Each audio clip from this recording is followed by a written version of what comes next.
Bienvenidos y bienvenidas a este quinto capítulo de Al Fresco. Sentimos no haber grabado en el mes de abril.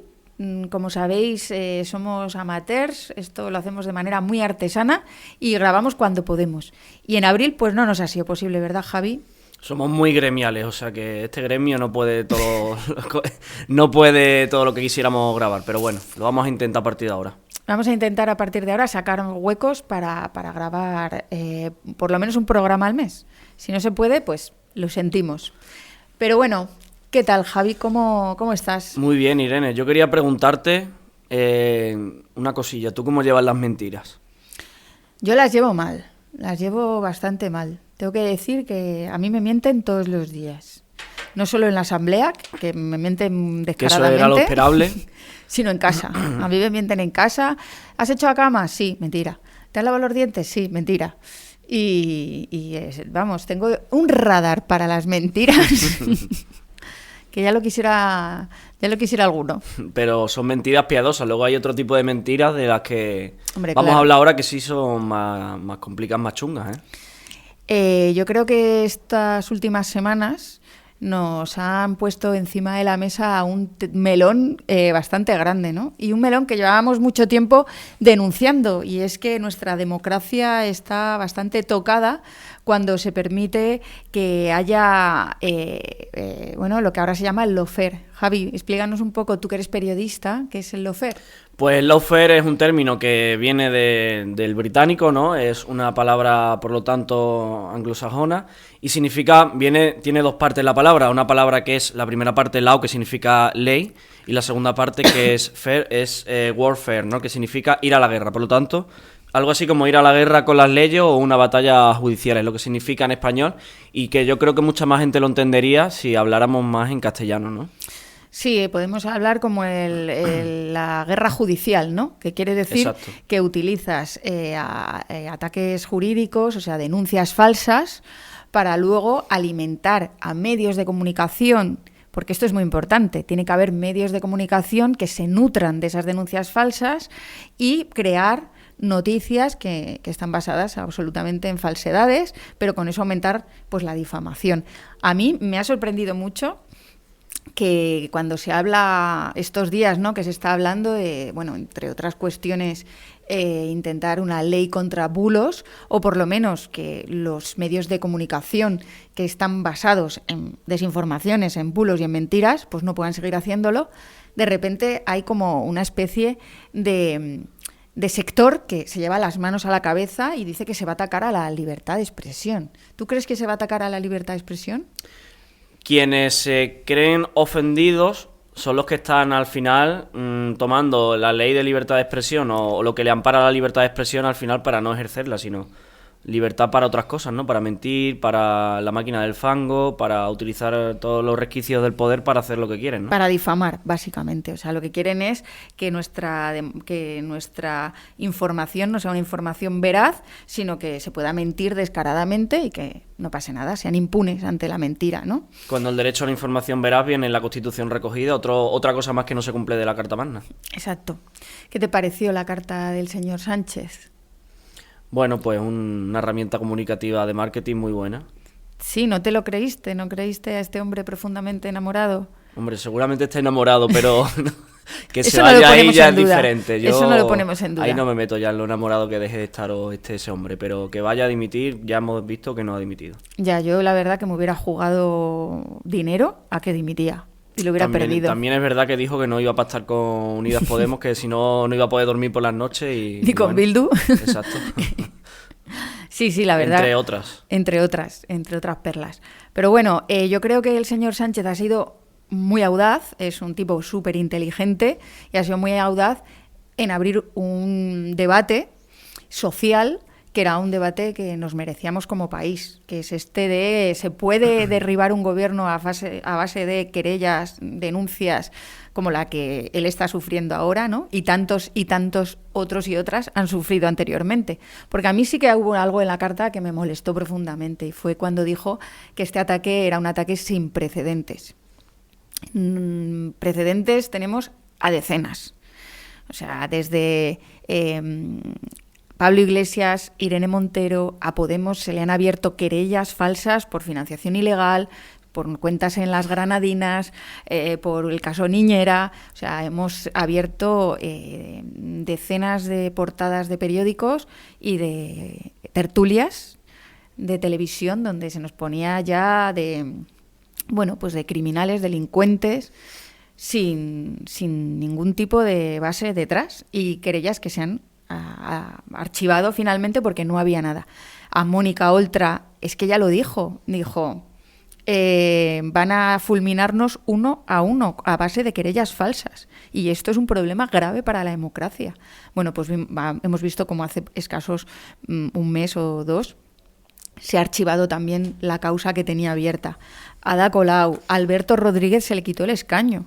O sea, llegaron a quitarle el escaño y casualmente, ¿quién no se lo devolvió? Pues la señora Meritxell Batet, presidenta del Congreso y miembro del Partido Socialista, fue la que no le restituyó su escaño, y yo creo que fue cómplice de ese lawfare en ese momento el Partido Socialista. Que es duro que cuando le atacan a uno... es duro que cuando no es uno el atacado no empatiza, ¿no? Hemos visto también en estos días imágenes del señor Pedro Sánchez diciendo que Podemos tenía que dar muchas explicaciones sobre su financiación ilegal, o pedirle a Pablo Iglesias que echara monedero, también por otro caso de lawfare. Pero bueno, lo que quiero decir es que antes del señor Pedro Sánchez hubo muchos y muchas, pero estos días yo he echado en falta que habláramos de esas personas que están sufriendo en sus carnes el lawfare en los municipios, en las pequeñas localidades, donde es más difícil hacer política. O sea, un concejal de pueblo está arriesgando su integridad muchas veces y la de su familia. Esta misma semana hemos visto cómo le han quemado el coche al concejal de Los Molinos en Madrid. Y eso todo tiene que ver con el ataque, la persecución, el acoso a las personas que se dedican a la política. Y aquí en Extremadura, casos de esos tenemos unos cuantos, ¿verdad, Javi? Pues sí, que dice Pedro Sánchez que es un caso sin precedentes, pero de hecho ya en la transición hubo casos de persecución política. No sé si llamarlos lawfare en realidad, porque hay gente que desafortunadamente, pues a pesar de hacerlo con buena intención lo que hacía y con mucha justicia social, fueron reprimidos. Pues vamos a contar varios casos que vienen de hace 40 años hasta nuestros días, ¿no? Primero, el primer caso de persecución política así más sonado durante la transición fue en 1979 aquí en Extremadura. Se llamaba Benito Benítez, alcalde de Torremejía de la ORT. Y es un hombre que fue perseguido políticamente porque en 1979, como decimos, los vecinos de Torremejía le llevaron al pleno en verano, uno de los últimos plenos de las sesiones plenarias, de que querían sacarse los cuerpos de las fosas comunes de las personas que fueron asesinadas durante el golpe de Estado del 36, ¿no? En Torremejía, que fueron centenares, ¿no? ¿Qué pasó? Que el alcalde aceptó esa petición de los vecinos. Además era en un camino del pueblo que iba hacia el cementerio, en el cual todos los días había gente pasando por encima de esos cadáveres, ¿no? Esas fosas, por lo tanto era como más indigno lo que estaba ocurriendo, ¿no? ¿Y qué pasó? Pues el alcalde, en el último turno de ruego y pregunta del siguiente pleno, escuchó a los vecinos, aprobaron eso porque tenía mayoría, y decidió que dos peones o varios peones del ayuntamiento, ¿no? de obras, durante un par de días, pues se iban a dedicar a sacar esos cuerpos de las fosas comunes y llevarlos a enterrarlos dignamente. Los familiares era algo que habían pedido. ¿Qué pasó? Que la UCD denunció esto y también el aparato judicial de la época, que era, recordemos, heredario de la dictadura, también lo denunció. El pobre hombre, con toda su buena intención, los familiares es algo que le habían pedido, tuvo que recibir una multa de aquella época de 50.000 pesetas, que 50.000 pesetas en aquella época era una barbaridad. 300 euros hoy en día, bueno, es una multa, pero en aquella época recordemos que al final... Época... ¿Y qué es lo que me comentan? Igual te compras un piso. Claro, pues seguramente. Y que me han comentado varias compañeras de esa época que recuerdan que el pobre no tenía posesiones y que le expropiaron lo poco que tenía, que era creo que una vaca o algo así es lo que tenía. Y nada, pues recibió durante años esa persecución política por hacer eso, que es una reclamación popular, ¿no? Benito Benítez, que no caiga en el olvido, que no caiga en el olvido este hombre que ya falleció hace varios años, ¿no? Y luego ya saltamos en el tiempo. Durante esa época pues también se produjeron muchos casos también menos sonados, tal, y llegamos a uno muy flagrante, que fue en la refinería, ¿no? Recordemos, en los años 2000, la refinería de Tierra de Barro, una lucha muy potente del pueblo extremeño, sobre todo de esa comarca, montan la plataforma No a la Refinería. ¿Y qué pasa? Que en 2006 el alcalde de aquella época de Villafranca del Partido Socialista, Ropero, denuncia a 11 personas de esa plataforma diciendo que le habían agredido a la salida de un pleno. Y les pide 6 años de cárcel. Joder. O sea que son 6 años de cárcel a cada uno de ellos. Sí, sí. Porque el lawfare lo que intenta es, por un lado, desviar la atención de lo que estaba ocurriendo allí, por lo tanto, que se fuera la atención al proceso judicial y que no se hable tanto de la refinería, criminalizar a las personas que formaban parte de esa plataforma diciendo, mira, estos son unos violentos, mira lo que hacen, e intentar deslegitimarlo públicamente, su causa, su lucha, y que al final se rindieran, ¿no? Hasta 2011 estuvieron 6 años con una acusación de 6 años de cárcel. Hasta 2011 finalmente se resolvió el juicio y la justicia lo absolvió. Por lo tanto, fue una época de 6 años que imagínate toda esa gente, esas familiares, Esa pensando, claro, que joder, durante 6 años les puede caer 6 años de cárcel. Y al final, pues la justicia tumbó ese lawfare que intentaron montar tanto Alfonso Gallardo como el Partido Socialista, ¿no? Es una manera de aleccionar, ¿no?, a la gente que se dedica a los movimientos sociales, como por ejemplo pasó también con el juicio de Campamento Dignidad, el famoso juicio que tuvo lugar cuando entraron en los platos de televisión a denunciar que en la pasada crisis económica del 2008 pues se estaba haciendo unas políticas que iban contra las clases más vulnerables y contra los más desposeídos, ¿no? Y precisamente esa denuncia de esos ajustes, de esa devaluación salarial, de ese recorte en pensiones, ese recorte en ayudas sociales, mientras otros pues hacían jugosos beneficios, como por ejemplo los bancos a los que regalamos más de 60.000 millones de euros y que no hemos visto un duro. Y esa gente pues también sufrió un juicio que fue la criminalización del movimiento social y la persecución total. Y acabó también pues con una sonada multa que bueno, se pagó como se pudo. 15.000 euros. Pero también levantó una marea solidaria, ¿no? Hubo hasta una obra de teatro que recorrió los teatros, llegó hasta Madrid. Creo que sí, se presentó en Madrid también. Se presentó en Madrid, se recaudó dinero y bueno, pues eso contribuyó a que no tuvieran que pagar tanto.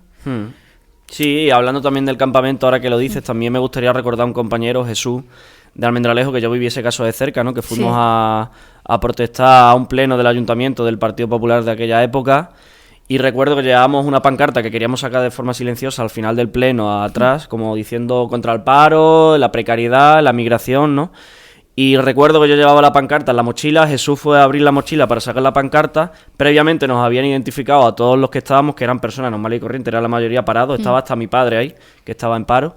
Y recuerdo que al pobre Jesús, la policía local lo sacó de allí del pleno y le llegó una multa de 601 euros por no hacer nada. Porque al final no llegamos ni a mostrar la pancarta, pero el Partido Popular dio unas órdenes ahí claras de a esta gente, como hagan la mínimo, hay que aleccionarle y hay que reprimirle, y eso es lo que pasó. Sí, tuvo que pagarlo cuando estaba en paro en aquella época, recuerdo. Y quiero sacar ese caso de Jesús a la luz porque hay muchos Jesús en Extremadura que han sido silenciados y que han tenido que pagar multas injustas, ¿no? Un abrazo a Jesús también desde aquí, desde los micrófonos de Alfresco. Pues vamos a hablar hoy con una persona que ha sufrido en sus carnes lo que es el lawfare, que para mí, os tengo que decir que es un referente en política y que me hace creer en la política y que yo creo que es uno de los grandes ejemplos de cómo se utiliza a los jueces para acabar con los rivales políticos, ¿no? Creo que Alberto Cañedo es una persona que engrandece la palabra política por lo que hizo cuando fue alcalde de Carcaboso, pero también por lo que ha hecho después de ser alcalde, porque la política no solo está en las instituciones, también está en la calle, está en las escuelas, está en el campo. Y vamos a pasar a la entrevista, si te parece, Javi. Sí, dale con Alberto, que seguro que nos va a contar cosas muy interesantes.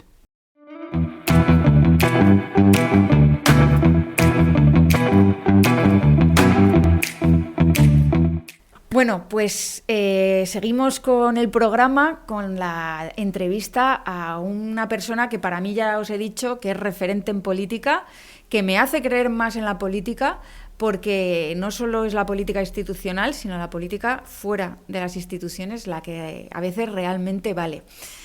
Muchas gracias por estar aquí, Alberto. Gracias. Es un placer siempre verte y es un placer de verdad que hayas venido al Fresco y hablar de un tema que ahora mismo está muy de moda, el lawfare, ¿no? Esta utilización de la justicia para derribar a los adversarios políticos. Sí, bueno, está de moda, pero bueno, gracias por la invitación. Siempre es un placer estar contigo y venir. Ha sido una forma de salir de casa, que llevo tiempo que no salgo. Y bueno, pues sí, bueno, me hace gracia lo de lawfare, es que me hace gracia la utilización de palabras en inglés, ¿sabes? Siempre es como, además como yo soy muy mayor ya y estudiábamos francés en la escuela, pues como que me suenan raro, ¿no? Y dices, ¿qué es esto de lawfare?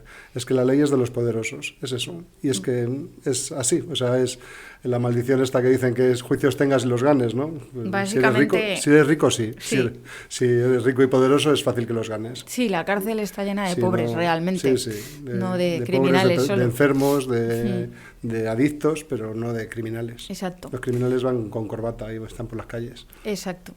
Pues, Alberto, tú llegaste al Ayuntamiento de Carcabosos, llegaste a ser alcalde en 2005 y realmente eso, junto a realizar además políticas transformadoras que os han dado premios a Carcaboso hasta a nivel internacional, reconocimiento de la UNESCO por un municipio agroecológico, habéis hecho políticas totalmente distintas a las que se hacían en los pequeños municipios, desde bueno, pues repartir fincas públicas para huertos de autoconsumo, hacer jardines comestibles, potenciar cooperativas de producción, distribución y comercialización y iniciativas ecológicas, haciendo eso, política transformadora y política útil y real para el municipio, pues ha sido tu gran pecado, ¿verdad? Bueno, hemos hecho lo que veníamos haciendo antes de entrar en política, ¿no? La política es una herramienta para las cosas que pedimos desde fuera, cuando entras en la administración a hacerlas, ¿no? Fue la herramienta. La herramienta también fue un poco mi condena, ¿no? Si hubiera pasado inadvertido, posiblemente no me hubiera pasado, no hubiera tenido las denuncias que tuve, ¿no? La verdad es que yo siempre confío en la justicia, igual que confío en la policía, igual que confío en la... O sea, yo veo un control de policía y como suelo correr poco y suelo ir bien, no me da miedo, ¿no? La Guardia Civil en la carretera. Pues me pasaba lo mismo con la justicia, pensaba que estaban para protegernos, ¿no? Y pensé siempre que las denuncias no iban a prosperar, ¿no? Claro. Y fue curioso por eso, porque paralelamente según nos caían premios, a mí me caían condenas. Va ganando el balance de premios, tuvimos más premios que condenas. Pero bueno, 3 condenas hacen que estés ahora mismo con un delincuente que ha cumplido parte de su condena. Yo ya he cumplido la pena de cárcel con una prestación sustitutoria, pero que sigo debiendo dinero a la administración, a la administración, a mis denunciantes, porque en mi caso las condenas fueron de multas, de cárcel y también de indemnizar por la vía, digamos, de indemnizar a mis denunciantes, ¿no? Que también era una cosa como rara, ¿no? O sea, si vas por la vía penal no puedes ir por la administrativa, pues a mí por la vía administrativa me cayó condena penal. O sea, es imposible que te caigan 2, pues todos los imposibles me iban pasando, ¿no? Tu caso además es que es un caso absolutamente paradigmático de lo que es el acoso y la persecución política y la utilización de los jueces para tumbarte, o sea... las personas que te denunciaron, los hermanos Bueno, que de Bueno tienen solo el apellido, ¿no? Pues estas personas perdieron la alcaldía y bueno, pues obviamente querían recuperar el poder a toda costa y presentaron 700 solicitudes de información en escaso tiempo que contestamos todas, además. O sea, a un ayuntamiento de ¿cuántos habitantes tiene? 1.000 habitantes. De 1.000 habitantes, 700 solicitudes de información. Solo un administrativo fijo y un funcionario. O sea, bloquearon el ayuntamiento, se contestaron a todas las peticiones menos a una. No, a todas. A todas, porque además en una primera instancia el juez lo archivó, o sea, se archivó el caso porque hubo respuesta para todas las preguntas. Aparecieron 3 que aparentemente no tenían respuestas y otra juez decidió reabrirlo. pero aparecieron también las respuestas de esas 3. O sea, no hubo ningún... Y aún así has sido condenado por prevaricación administrativa. Aún así me condenaron porque la segunda juez, el primero evidentemente pidió el archivo, la segunda juez entendía que había tenido un ánimo de no contestar. Había contestado a todo. Además, esta condena ya la tuvo un anterior alcalde a mí. Y yo desde el primer momento dije siempre a los funcionarios, no quiero que me pase lo mismo que pasó a José María Sánchez Navarro, quiero, o sea, que se le conteste al día. Y era, bueno, mi tarea de los lunes era contestar los 15 escritos que tenía el fin de semana de este hombre. Era, bueno, y si tenía alguno entre semana lo dejaba para el lunes, ¿no? Porque era, no quiero estar todos los días ocupados, pero como mucho nos íbamos retrasando, pues eso, en las respuestas 5 días. O sea, se contestó todo, se demostró que habíamos contestado todo, aportamos toda la documentación, que fueron 700 escritos con 700 respuestas, que muchas veces eran redundantes, y aún así la juez entendió que tenía mala intención. Yo quise denunciar por prevaricación a la juez. ¿La juez, podemos saber su nombre? Sí, Marta Benavides, ¿puede ser? Es que no recuerdo bien el nombre, pero vamos, fue refrendada por la presidenta de la Audiencia Provincial de Cáceres, que es esta señora que ahora es presidenta... María Félix. Tena, ¿no? María Félix Tena. Es que he olvidado hasta los nombres. Fíjate, cuando me dijiste que íbamos a hablar de esto... Bueno, es un poco sanador también, ¿eh? No, pero tengo que hacer como... Ha habido unos años que me he dedicado a contar mi caso por España, ¿no? Y la verdad es que fue muy bonito porque pues todas las izquierdas que ahora están peleadas estaban unidas en torno a mi caso. Y siempre pienso, digo, fíjate, qué oportunidad. Oye, Alberto, igual vamos a tener que hacer una gira para ver si conseguimos aquí pues yo creo que sería también en la izquierda, reparador que hiciéramos una gira y viéramos identificáramos al enemigo, que yo creo que es algo que es común. Que encima el enemigo ni siquiera es el señor que se pone en las listas por Vox o la señora que se pone en las listas por el PP. Ese ni siquiera es el enemigo es el neoliberalismo feroz. El capitalismo, el modelo que es insostenible socialmente y ecológicamente, por supuesto. Exacto. Ese es el enemigo. Y es el enemigo de todos, porque todos pasamos, porque hemos estado hablando de la hipoteca, todos pasamos por la hipoteca, todos pasamos por los problemas de alquiler de vivienda, todos pasamos en mi caso, que tenemos una pequeña explotación agrícola, por los problemas de acceso a la tierra, por los costes de producción. Es que estamos todos en la misma, ¿no? Es como si nos pusiéramos a reflexionar un poco en voz alta. ¿Qué nos diferencia? Estamos más cerca de lo que nos creemos, ¿no? Y la izquierda muchísimo más, ¿no? ¿Qué nos separa? Pues nuestras egos personales, que es difícil, ¿no? Que yo también los tengo y es difícil que a veces limarlos, ¿no? Pero bueno, el caso es que cuando me pasé el año 2 años que estuvimos dando vueltas por toda España haciendo una gira, contando el caso... Sí, porque además es que se levantó una marea de solidaridad enorme en torno a tu caso. Se escribió un libro que escribió el periodista Eduardo Muriel. Bueno, yo recuerdo aquel acto que tuvimos en Carcaboso, donde vino Diego Cañamero y levantó a las masas aquello. Se me fue la piel de gallina cuando me acuerdo. Un 25 de marzo, además. Un 25 de marzo. Fue realmente precioso. Y yo creo que tuviste que sentir, aunque la justicia estuviera atacando, aunque fuera muy duro en lo personal... Me sentía arropado y la verdad es que muchas veces he pensado que mis denunciantes me hicieron un favor. Sin saberlo, ellos me pusieron en una esfera que yo no estaba. Yo estaba en la esfera local y ellos me pusieron en la esfera nacional, ¿no? Sí.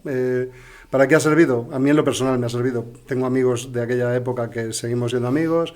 Bueno, pues he conocido a personas maravillosas, he visto pues eso, que la solidaridad no tiene muchas veces siglas, no conoce de siglas, y sobre todo también pues que al final hay como un modelo común, ¿no? De cómo se persigue a la gente, porque Diego Cañamero también fue perseguido, Josep Pamiés, que también estuvo en la historia, también estuvo perseguido, está perseguido. O sea, al final es como que el modelo común es, si te sales un poquito de la norma, te sacudimos para que no seas ejemplo. Y luego hay un modelo muy peligroso. Es aleccionador un poco. Que son los medios de comunicación. No hemos conseguido, fíjate que hubo repercusión, que tuvimos, no hemos conseguido nunca que un medio de tirada nacional nos haga una publicación, nunca. Vamos, público, pero en sus versiones digitales, el diario.es también, pero así como secciones... Pero no hemos conseguido nunca los periodistas que se les considera progresistas, como Jordi Évole, Wyoming, no hemos conseguido nada de ese tipo, de llegar a ese público, porque al final ellos no... Fuimos a ver a Wyoming de público intentando colarle el gol y nos dijo cuando salimos, macho, toda mi solidaridad, todo mi respeto, dice, pero aquí los contenidos los decide producción, nosotros no somos más que presentadores, que actores, ¿no? Y es un poco también una señal, ¿no? De la gente cree que está en política porque pincha un me gusta en Twitter, o porque está en Facebook, o porque ve La Sexta, o porque ve el debate de tal. Y la política no es así. La política se está en política cuando estamos en la calle, cuando estamos con los problemas de la gente, cuando solucionamos los problemas de la gente. Exacto. No cuando pinchamos me gusta, que estamos también muchas veces preocupados de tengo tantas retweets, tengo tanto... No. O sea, está bien tenerlos. Y yo creo que la gente también está como muy cansada de la imagen que se da de la política, del y tú más, de la bronca continua, ¿no? Y olvidar un poco las cuestiones del comer, la política útil... Y nos estamos alejando también de todo eso. La política está siendo ahora mismo como es el fútbol, ¿no? O sea, eres del Madrid, eres del Barça y no te preocupas si el Madrid juega bien o juega mal, o si el Barcelona juega bien o juega mal. Te preocupa que eres de tu equipo, que pierda, que gane, que... Pues la política es lo mismo, es como que somos forofos, nos ponemos un cartel y si soy de tal no puedo escuchar al otro. No puedo hacer autocrítica, no puedo salirme de la decir, norma. pues Una esto vez no me más, parece bien. No me puedo salir de la norma porque si me salgo de la norma soy el enemigo, soy el que hay que apartar, soy el que hay que señalar. Estábamos ahora mismo en un proceso de reafirmación de posiciones como muy fuerte y eso impide discursos, yo creo, más sensatos a lo mejor o más de acercamiento. La gente de la calle es gente normal, o sea, la gente de pie de la calle somos normales, es que no queremos muchas veces retóricas complicadas, que no queremos que cuando nos hablen lo entendamos, ¿no? Pero también es verdad que también nos toca un poco el rollo así de... Bueno, ahora ha sido una escenificación total, ¿no? De a qué me voy, a qué me quedo, a qué... ¿Cómo lo has vivido tú cuando...? Es que he pasado, o sea, el primer día puse en un papel, se va a quedar, nos está vacilando, ¿Sí? y por si me daba la oportunidad de decirle a alguien, mira lo que escribí el otro día. Me parecía una vacilada, vamos, no... Es que ¿quién se va a ir? Además, es que conozco, creo que un poco al PSOE. El PSOE es una maquinaria de funcionar con los fondos públicos y no se puede ir. Su aparato se cae, su maquinaria se cae. Sí. O sea, el PSOE tiene mucha responsabilidad en el acoso que tú tuviste e incluso no te dieron el indulto. Cuando dieron el indulto a los del 23F, a los de los ERES de Andalucía, al corrupto de Cantabria... O sea... que no te dieran el indulto a ti, que era claramente una persecución política. La primera vez que solicitaron el indulto estaba el PP en el gobierno y era Alberto Ruiz Gallardón, ministro de Justicia, y cuando leí el texto, ¿no? Solicitar la gracia del indulto, y vamos, le dije, yo eso no lo firmo, yo no quiero ninguna gracia, yo quiero justicia, no quiero que me den la gracia del indulto porque soy un criminal y tal. Pero en el segundo indulto sí que lo quise, la verdad, porque estaba el PSOE en el gobierno, porque digo, bueno, si no estamos tan lejos, ¿no? Ideológicamente, en teoría, no estamos tan lejos. Y siempre pensé que cuando saliéramos de mi pueblo y la gente del PSOE se enterara de lo que hacían en mi pueblo, pues les recriminaría, porque no tienen comportamientos de izquierdas, porque no son ni socialistas, ni obreros, bueno, españoles sí, pero no son lo que debería ser no sé si Pablo Iglesias, el fundador del PSOE, levantara la cabeza, lo he dicho en muchas ocasiones, digo, mi pueblo alucinaba, ¿no? No hicieron nada nunca, y además era como, me mandaban cartas y me mandaban folletos riéndose de mí, firmando como agrupación socialista, y yo siempre, estamos hablando de una época que había FAS, me mandaba un FAS a la sede provincial del PSOE de Cáceres, y un día que me encontré con el que era secretario de organización, no nos mandes más FAS, y ya lo sabemos, digo, no, yo os lo mando para que quede constancia de que esto, utilizan vuestras siglas para decir esto, ¿no? Pero es eso, es... forofos. O sea, al final en los partidos muchas veces, en los partidos, digamos, en las estructuras de los secretarios de organización, ¿no? Ahora que hay tanto revuelo con el secretario de organización del PSOE también. Los secretarios de organización son forofos que rozan la mafia muchas veces, ¿no? Que rozan la mafia en el sentido de familia, ¿no? Bueno, yo tengo que decir, y aquí lanzo una lanza, abro una lanza, como se diga, que es verdad que la figura esa del secretario de organización es como un fontanero que se tiene que enterar de todo y mangonear un poco y de hacer que las aguas estén calmadas, ¿no? Pero yo creo que se puede ser secretario de organización o secretaria de organización desde la empatía, desde los cuidados, desde construir de verdad organizaciones sanas donde se escucha a la gente, donde... bueno, se tenga un ambiente un poco de familia, ¿no? Somos familia. Yo también lo creo, pero... Y yo tengo una secretaria de organización... Somos minoría. Yolanda... O sea, a mí me encantaría ser Yolanda mayoría. Trabaja así. Y yo estoy súper orgullosa de que Yolanda sea como la mamá de toda la gente que está alrededor ahora mismo de Podemos Extremadura. Vamos, o sea, no es una persona para nada que vaya con malas artes por detrás y oscura al revés. Es oscura, ¿no? Es una mujer que se come unos marrones tremendos y que... Lo que hace básicamente es escuchar y estar calentando la oreja los todo el día. secretarios de organización del PSOE, ¿no? Pepe Blanco con su consultora con Alfonso Alonso, con Alberto Garzón. Y dices, Sí. y dices, bueno, ¿cómo pasamos de ser secretario de organización del PSOE a tener una consultora con un... Bueno, claro, es que las puertas giratorias ya eso es otro... Las puertas giratorias dan otra vuelta. Pero bueno, otro temazo. a lo que vamos es que necesitamos eso, esas secretarios de organización, esos partidos abiertos, esa forma de comunicarnos, pero somos minoría. Yo me dolió muchísimo en una charla en Oviedo, que me encanta, el Manglar de Oviedo es un sitio espectacular, un centro social que tienen allí un montón de socios y que mantienen con actividades de todo tipo. Y un amigo dijo allí, un amigo que nos hemos hecho amigos a raíz de aquello, dijo allí, tenemos que asumir que somos minoría. Y a mí me dolió, porque yo esperaba que fuéramos mayoría. Y me quedó bueno, aquello... podemos asumir que somos minoría, pero tenemos que aspirar a ser mayoría, ¿no?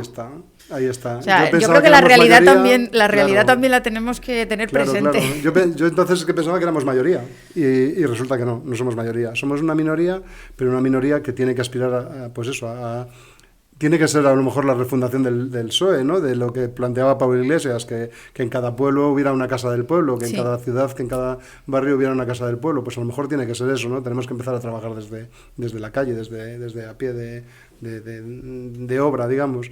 La política es complicada, pero lo hacemos complicada porque también, ¿sabes qué pasa? Que la gente normal no quiere participar. Entonces, que dejamos el espacio a los que no son tan normales, claro, a los que son más oscuros, a los que son tal.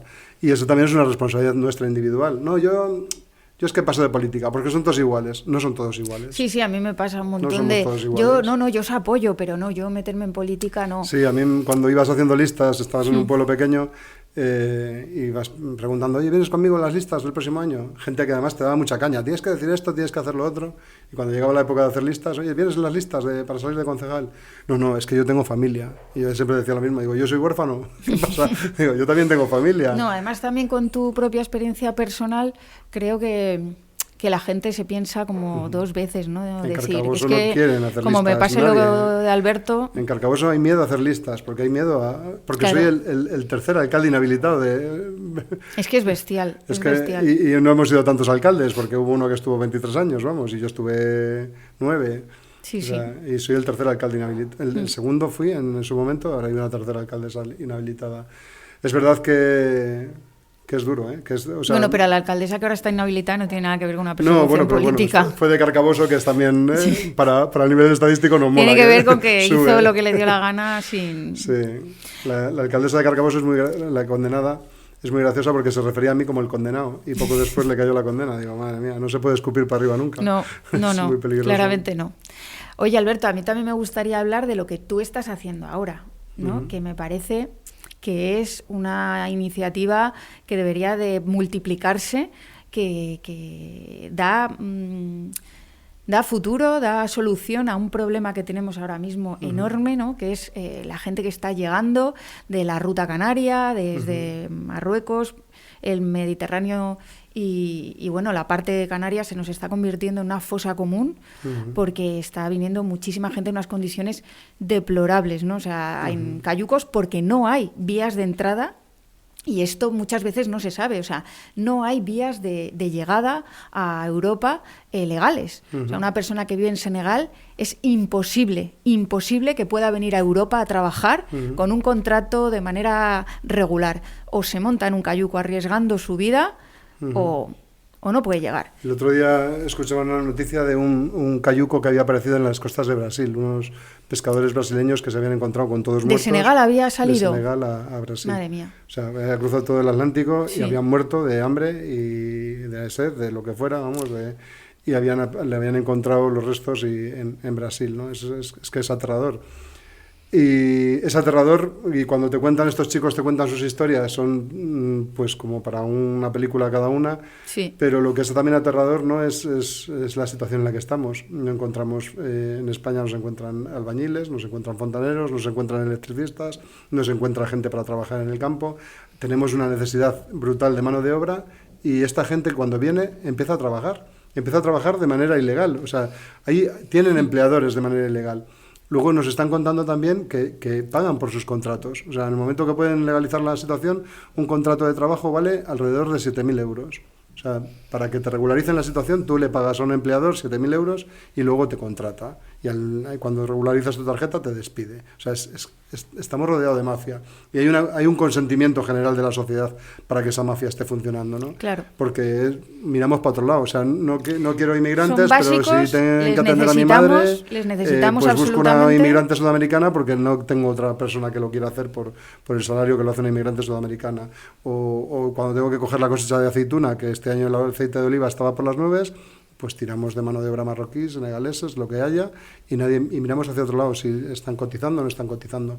Yo sinceramente creo que habría que regularizar ya, ¿sabes?, a las personas, regularizarlas, sí, porque están trabajando, o sea, básicamente porque están generando economía, porque además son esenciales para las labores, además las actividades más básicas, o sea, la agricultura, que nos da de comer a todos, los cuidados de nuestros mayores, de nuestros dependientes, la construcción, o sea, la hostelería y el turismo. La hostelería y el turismo, que es nuestra... es un sector estratégico para el país, ¿no? Es que hay que hacer algo. Y siempre pienso en la frase de nuestro amigo Emiliano Tapia, que dice que el empleo subyuga, pero el trabajo dignifica.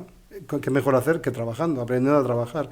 Porque es gente muy trabajadora normalmente, pero a veces pues que no han tenido oportunidades de manejar herramientas, de conocer técnicas nuevas, y lo que estamos haciendo es formación en agroecología, trabajando a la vez que están aprendiendo y buscándoles contratos de trabajo estables, con gente, principalmente empresas que se dedican a la agroecología. Y bueno, ya tenemos nuestro primer insertado, se va en el mercado laboral. Se va a Crica, ¿no? Se va a Crica, Valladolid. la granja Crica, Valladolid, qué bien, la semana que viene. Jolín, pues es que yo creo que iniciativas así deberían ser las que empezaran a surgir como setas, champiñones. Nosotros tenemos aquí en Mérida 900 personas procedentes de la Ruta Canaria, gente joven que viene en edad de formarse, de trabajar, y además ellos te lo dicen, ¿no? Si yo es que lo único que quiero es trabajar. Que sí, que... Y es una pena absoluta. Me lo decían también pues un amigo que trabaja en un taller mecánico. Me dice, jolín, pero si es que estamos buscando gente joven para formarla. ¿Y por qué no pueden? ¿Por qué no pueden venir a trabajar con nosotros? El problema es también que ahora mismo Europa está asumiendo el discurso de la extrema derecha en torno a la migración, a la criminalización de ellos, como si fueran todos delincuentes, y también deshumanización. Y es curioso porque el otro día, por ejemplo, Vox en la Asamblea presentó una iniciativa que era una basura absoluta. Era deplorable que discursos así se puedan escuchar en una asamblea, porque era un discurso de odio absoluto a las personas migrantes. Y yo les decía, digo, si es que vosotros sí que queréis inmigración, pero la queréis sin derechos. Claro, la queréis ilegal porque es la forma de que tienen que coger lo que les dan y ya está, porque no hay... Porque si no vienes tú, viene otro. La queréis precarizada, la queréis explotada y no deberíamos consentirlo. No deberíamos consentirlo. Ellos tienen que tener las mismas oportunidades porque son personas y las personas no son ilegales. O sea, estas personas han entrado de manera irregular, pero es que no hay vías regulares para poder entrar. No hay otra forma una situación administrativa, no han cometido ningún delito. Vías regulares, más que ese. En nuestro caso, vías irregulares y otras con vías legales, porque han venido con un contrato de trabajo, pero falso. Claro. O sea, hay un empresario que les cobra 8.000 euros por hacerles un contrato en origen. Un contrato de trabajo en Marruecos cuesta 8.000 euros.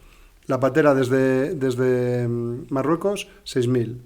Desde Tánger. Desde Argelia, 4.000. Y desde Mauritania, Senegal, 2.500. O sea... la gente, si consigue 8.000, viene con contrato de trabajo, que ese sí que tiene papeles, pero son falsos, es mentira. O sea, hay un montón de gente que se está enriqueciendo con eso, ¿no? Claro.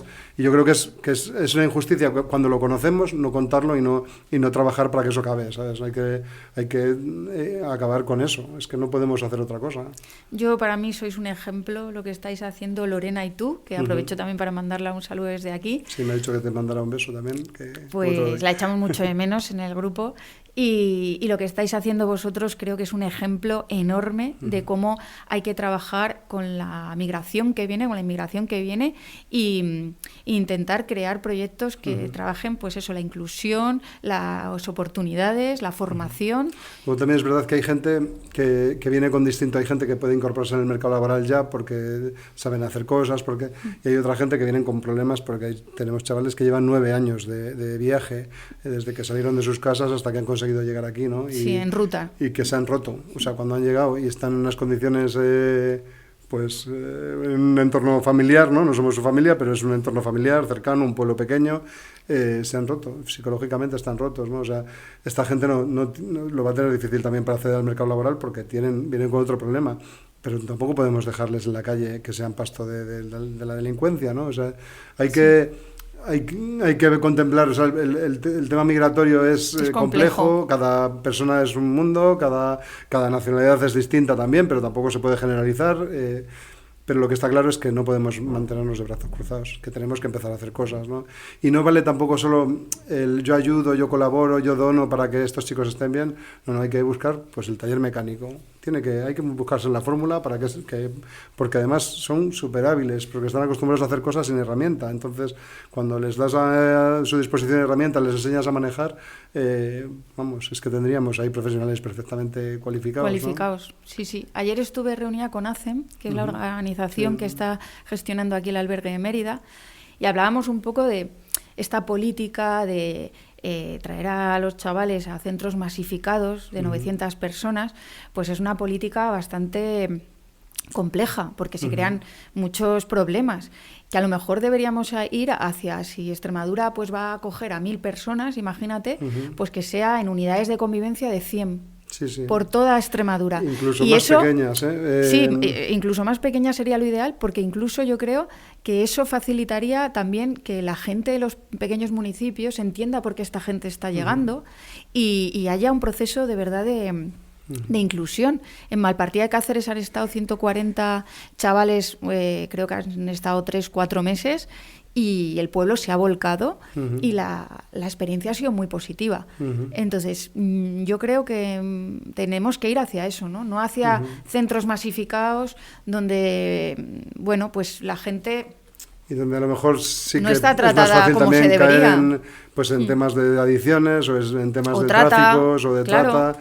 Es que es mucho más fácil cuando hay una aglomeración, ¿no? Un detalle del otro día, el Día del Trabajador, fuimos a echar una mano a Lucy Ris, a Piornal, porque tenía que hacer un desagüe en su majada, porque iba a venir una visita y no tenían desagüe, y fuimos voluntarios entre los chicos que están con nosotros, le dijimos, el que quiera venir, que se apunte, y fuimos una furgoneta para allá, ¿no? Hicimos la obra, 4 horas, tardamos en hacerlo, fue como muy rápido, Lucy encantada de qué buenos estos chicos y tal. Pero un detalle que es que me encantó, porque cuando bajábamos de Piornal había un coche que se había quedado a la cuneta. Y yo le había visto, pero bueno, iba conduciendo, me dijeron los chicos, para. Paré el coche y salieron todos corriendo a levantar el coche y digo, mira, es que tienen buen corazón, ¿sabes? Son detalles de no complicarme la vida, llamo a la grúa, espero el seguro, no sé qué, no, nos bajamos del coche, cogemos el coche a pulso y lo colocamos. Luego te mando el vídeo porque hace mucha ilusión ver ese tipo de detalles que dices, no sé, cuando vinieron por primera vez pensaba, digo, esta gente es como mis padres, ¿sabes? Como la generación de mis padres que cuando están esperándote no están cruzados de brazos esperándote, están barriendo la puerta, tienen valores que tenemos que recuperar y tienen mucho que enseñar también a nuestros jóvenes. Tienen valores de comunidad, que nosotros hemos perdido mucho porque las sociedades capitalistas individualistas, aquí impera la ley de la selva, el sálvese quien pueda, ¿no? Yo creo que tenemos que hacer también por eso, porque la integración sea con jóvenes también de aquí, que sea como, pues eso, que sea como ha sido siempre. Sí, que ellos seguramente nos pueden aportar también muchas cosas y nosotros les podemos seguramente aportar a ellos también. Alberto, mil gracias de verdad por esta conversación, por poner obviamente tu caso, que ha sido un caso sangrante, que nos ha dolido muchísimo a todos, de nuevo tener que recordar un poco todo aquello y sobre todo por esto que estás haciendo ahora junto a Lorena, en Carcaboso, porque creo que es un ejemplo maravilloso de que la Pues política está más allá de las aprovecho instituciones. para el spot publicitario. Dale. Podéis colaborar. Asociación Educatierra, no tengo ni idea de las redes porque no me acuerdo nunca cómo son, pero si buscáis Asociación Educatierra estamos en Instagram, en Twitter. Y podéis colaborar. Todo lo que esté por aquí escuchándonos puede apoyar porque necesitamos dinero para pagar la casa donde viven, las dietas, comida, bueno, y luego que los chavales cuando terminen también tienen que tener un dinerillo para poderse ir a incorporarse a sus trabajos, ¿no? O sea, necesitamos, y también mano para redactar escritos, para presentar proyectos, o sea, necesitamos que se necesita gente. Cabeza, corazón, manos, necesitamos a todo. Y money. Puesta.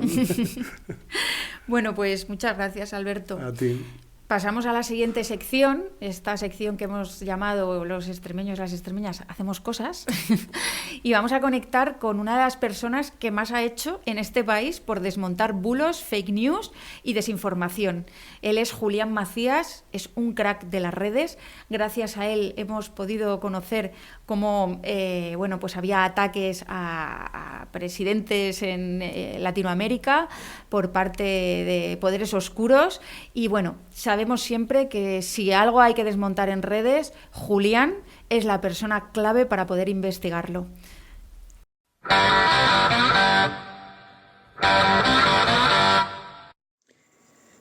Muy buenas, ¿qué tal? ¿Cómo estás, Irene?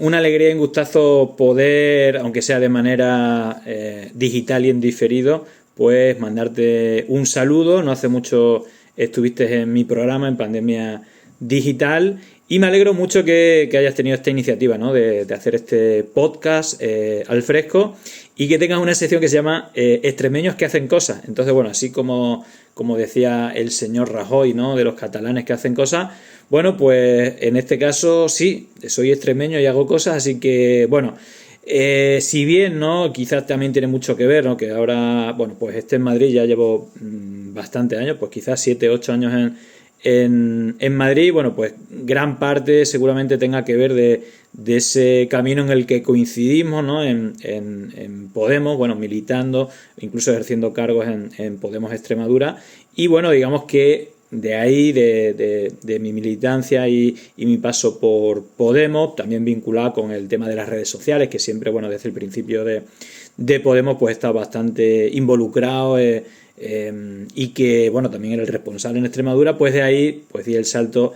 a Podemos Nacional como responsable de redes sociales, y digamos que, bueno, eso forzó a que me viniera a Madrid, y es cierto que seguramente ninguna organización como Podemos, pues seguramente haya tenido un entrenamiento, ¿no? tan bueno a la hora de analizar campañas de desinformación y sobre todo desde el ámbito digital. Y digamos que desde el año 2019, después del golpe de Estado en Bolivia, donde detecté que se crearon en una sola semana más de 100.000 cuentas falsas apoyando el golpe de Estado, ¿no? que tristemente derrocó a Evo Morales después de ganar las elecciones, con toda la narrativa de que hubo fraude electoral, etcétera. Luego se demostró que todo era falso. Y estas acciones que normalmente, bueno, yo empecé con el análisis digital, pero luego vi que hay grandes tentáculos, buena financiación, y que luego hay un hilo histórico con otros golpes de Estado en la región de América Latina, ¿no? y que ciertamente hay una industria, ¿no? de la mentira, y que tiene no solamente una capa digital donde invierten mucho dinero, sino una capa política, una capa mediática, por supuesto una capa económica, y también, cuando pueden, una capa de lawfare o de acciones judiciales, ¿no? Entonces, digamos que desde el año 2019 pues estoy muy centrado, ¿no? en el análisis de campañas de desinformación. Ya hace 3 años, bueno, pues dejé a Podemos y me centré en mi proyecto Pandemia Digital, que, bueno, pues arrancó unos meses antes, ¿no? Precisamente con la pandemia del coronavirus. Bueno, se acentuó la desinformación, sobre todo la desinformación digital, y el impacto, ¿no? Con todo el tiempo que pasamos en las plataformas digitales. Y desde hace 3 años más o menos, pues hacemos un programa diario y digamos, bueno, aparte de la actividad que hago en mi cuenta particular de Twitter, bueno, pues con la web pandemiadigital.net, el canal de Telegram, y posteriormente, bueno, pues un programa en Twitch, ¿no? Los lunes y los miércoles o de, mejor dicho, de lunes a jueves, 7:30 de la tarde, los viernes a partir de las 11, y luego todo ese contenido lo subimos a YouTube de Pandemia Digital, Facebook, TikTok, bueno, nos podéis encontrar en todos lados, así que nada, aquí seguimos dando la batalla desde el barrio de Vallecas, que bueno, la verdad es que tenía muchos prejuicios con venir a Madrid, pero la verdad es que estoy bastante contento y bueno, pues nada, me alegro mucho que tengas esta iniciativa y te deseo lo mejor, que te vaya muy bien, así que bueno, también le mando un abrazo y un saludo a toda la gente que te escuche. Chao, chao, nos vemos.